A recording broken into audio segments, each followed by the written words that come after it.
P T I کے کارکنان کی جانب سے جلسہ گاہ میں صحافیوں کو تشدد کا نشانہ بنایا گیا۔ چینل 5 نیوز کے کیمرامین پر کارکنوں نے حملہ کر کے زخمی کر دیا اور ان کی جیب سے پرس اور پیسے بھی لوٹ لیے۔ اس دوران ان کے پاس موجود کیمرامین اور دیگر آلات کو بھی نقصان پہنچا ہے اور شرپسند عناصر نے تشدد کا نشانہ بنایا اور قیمتی سامان سے محروم کر دیا ہے اور ہم اس بزدلانہ اور قابل نفرت اقدام کی سخت ترین الفاظ میں مذمت کرتے ہیں۔ صحافتی تنظیموں نے پی ٹی آئی کے کارکنان کی جانب سے صحافیوں پر حملے کی شدید الفاظ میں مذمت کی ہے۔ سینئر ویڈیو جرنلسٹ کی جانب سے چینل 5 کے ویڈیو جرنلسٹ عمران یامین پر ایک سیاسی جماعت کی جانب سے تشدد کی سخت مذمت کی گئی ہے۔ پاکستان میڈیا کونسل کے صدر مہر حمید اس وقت ہمارے ساتھ موجود ہیں۔ بہت شکریہ مہر حمید چینل 5 نیوز کو ٹائم دینے کے لیے۔ مہر حمید، کیسا دیکھتے ہیں اس فیل کو آپ؟ آج جو انتہائی افسوسناک واقعہ پیش آیا ہے، پی ٹی آئی کے کارکنان کی جانب سے جو ہے چینل 5 کے کیمرامین پر تشدد کیا گیا ہے، یہ انتہائی افسوسناک عمل ہے اور یہ کوئی ایک بار نہیں ہوا، بار بار ہو رہا ہے اور پی ٹی آئی کے جو اعلیٰ قیادت ہے اس کو اس کا نوٹس لینا چاہیے اور اگر یہ نوٹس نہیں لیتے پی ٹی آئی کی قیادت تو یہ انتہائی افسوس دی عمل ہے، کیونکہ پہلے بھی کئی دفعہ ٹی وی چینلز کے بیورو چیف، رپورٹر اور دیگر کے ساتھ جو ہے یہ سلوک کیا گیا ہے، تشدد بھی کیا گیا ہے کوریج کے دوران، اس کے ساتھ ساتھ غلیظ گالیاں بھی دی گئی ہیں اور ان کے ساتھ چکم پیل بھی کی گئی ہے۔ آج جیسے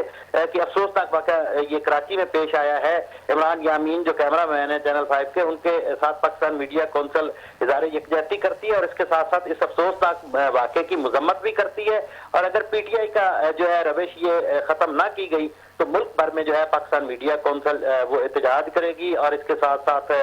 جو ہے احتجاجی دھرنے بھی دیے جائیں گے اور پاکستان میڈیا کونسل کی جانب سے جو ہے ان کے تمام پروگراموں کا جو ہے بائیکاٹ بھی کیا جائے گا اور اس کے ساتھ ساتھ میں آپ کو بتاؤں کہ یہ روش دوبارہ میں یہ کہہ رہا ہوں کہ پی ٹی آئی کو تبدیل کرنی ہوگی اور یہ سیاسی جماعتوں کا یہ وتیرہ بن چکا ہے کہ جہاں بھی کوئی ان کو نہ ہو تو صحافیوں پر جو ہے وہ تشدد کرتے ہیں اور صحافیوں کو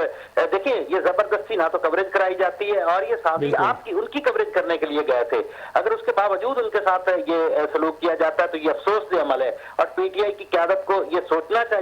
اور یہی صحافی ہے کہ ان کو ہیرو بنانے میں بھی انہی صحافیوں نے کردار ادا کیا۔ اگر پی ٹی آئی کی آج مقبولیت ہے تو وہ بھی یہی صحافی ہیں جو جن کی وجہ سے ان کی مقبولیت ہے، نہیں تو آج یہ جو ہے ان کی مقبولیت بھی نہ ہوتی اگر میڈیا ان کا جو ہے وہ ساتھ نہ دیتا۔ بالکل صحیح فرمایا آپ نے مہر حمید صاحب، آج ان کی مقبولیت بھی نہیں ہوتی اگر میڈیا ان کا ساتھ نہیں دیتا۔ اچھا، ایسے تشدد پھیلانے والوں کو سوچنا چاہیے کہ یہی میڈیا نمائندے ہیں، یہی صحافی حضرات ہیں، اگر یہ نہ ہو تو ان کی لائیو کوریج کون کرے گا؟ ان کو ٹی وی پر دکھائے گا کون ایکسٹرا ڈیوٹی دے کر ان کے لیے کوریج دیتے ہیں اور انہی کو تشدد کا نشانہ بناتے ہیں؟ کس مائنڈ سیٹ کے لوگ ہیں یہ شرپسند عناصر؟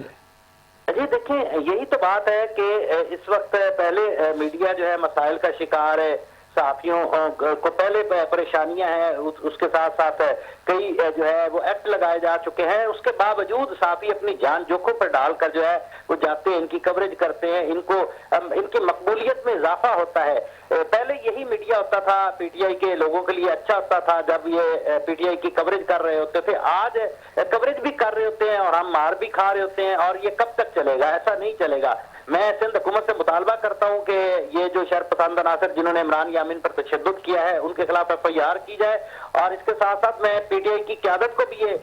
جو ہے مطالبہ کرتا ہوں کہ آپ ایسے شرپسندی جو ہے کرتے ہیں یہ نہ کیا کریں، کیونکہ صحافی تو آپ میڈیا تو آپ کی آنکھیں ہیں، اگر آپ اس کو ہی جو ہے تشدد کا نشانہ بناتے رہیں گے تو ایسا نہیں چلے گا۔ پاکستان میڈیا کونسل جو ہے ملک بھر میں اس افسوسناک واقعے کے حوالے سے جو ہے وہ احتجاج بھی کرے گی اور اس کے ساتھ ساتھ پاکستان میڈیا کونسل کا یہ موقف ہے کہ پاکستان بھر میں کسی بھی صحافی پر تشدد ہوگا تو وہ پاکستان میڈیا کونسل اس کے ساتھ کھڑی ہوگی، چاہے وہ کسی تنظیم کا ہے چاہے وہ کسی بھی صحافی کے ساتھ تشدد ہوگا تو پاکستان میڈیا کونسل اس کے ساتھ کھڑی ہوگی۔ ہمیں اپڈیٹ کر رہے تھے مہر حمید، ہمارے ساتھ موجود تھے۔ مہر حمید، آپ کا بہت شکریہ۔